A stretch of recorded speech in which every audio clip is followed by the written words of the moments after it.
of the 10-day festival. So how's it going so far, and what can we expect for the rest of the week?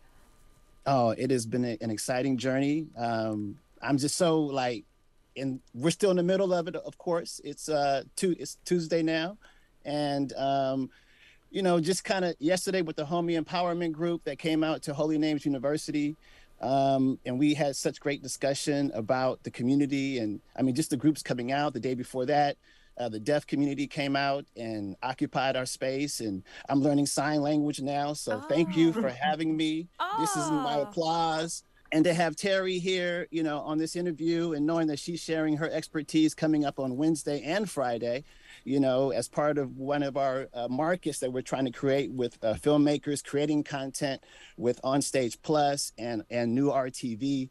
I'm just elated, and thank you so much for having us, Channel 7, and I love that segment before that. So anyway, go ahead. Talk to Terri. Well, yes, Terri. So David alluded to that. You're having these conversations later in the week. What are they going to be about? Yeah. Because so many people want to hear from you. Well, I'm from the Bay Area, of course, born and raised in San Francisco, up in Hunters Point. So I always want to lend myself and be available to, especially David and the film festival. Whenever he calls me, I'm like, yes. Because I do think it's very important for us who are in the business to be able to share, our journey, share our expertise about navigating through this business. It's a really wacky, crazy business, but I love it. And I think that's at the core and key of everything, is doing something that you love and you're really passionate about. And I am in this industry, just as David is, about, especially about Oakland and the artists there. And I am always available to help. So yeah, you guys definitely come through. So that's beautiful. I love that you are lending your time, and also that. What was that, David? I'm sorry. That's him applauding. Oh, this is sign language applauding. Okay, because, perfect. Because there are people who can't hear what we're saying, and there are 40 million of them. Yes. And I don't mean to interrupt you, but so please continue. But I was just applauding and letting them know that she was saying some really heavy stuff. She was. I'm applauding all day to someone that wants to lend their time to the next generation, or people of any age that still want to step into this industry. And Terri, you have been in front of the camera your whole career. Why did you decide to start directing and producing? Well, honestly, I've been directing for the past about 7 years. So this is probably about my 10th project that I've directed. But this, I would say, is probably one of the most important.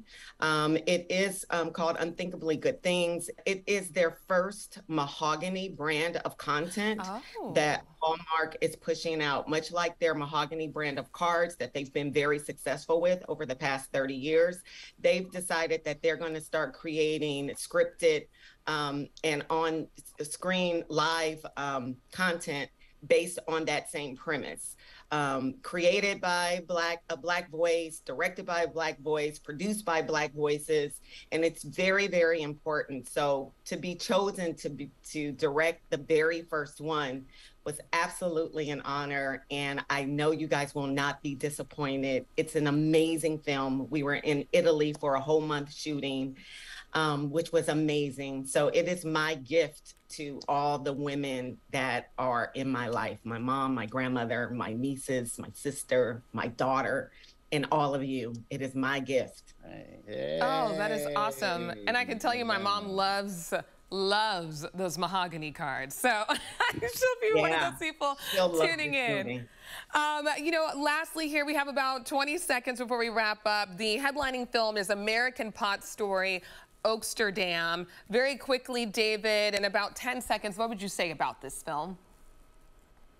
It influenced the whole movement of marijuana being studied, and it has spread around the country. But it's also something that has, risen money in the community. And one of the things that we want to bring out in the film are the conversations that we're having at 420 every day to talk about how there are folks who've been incarcerated because of marijuana, and how that has really had negative effects to our community. and how we should be benefiting at this time, realizing the historical patterns of this country in which we really have come from some really severe situations.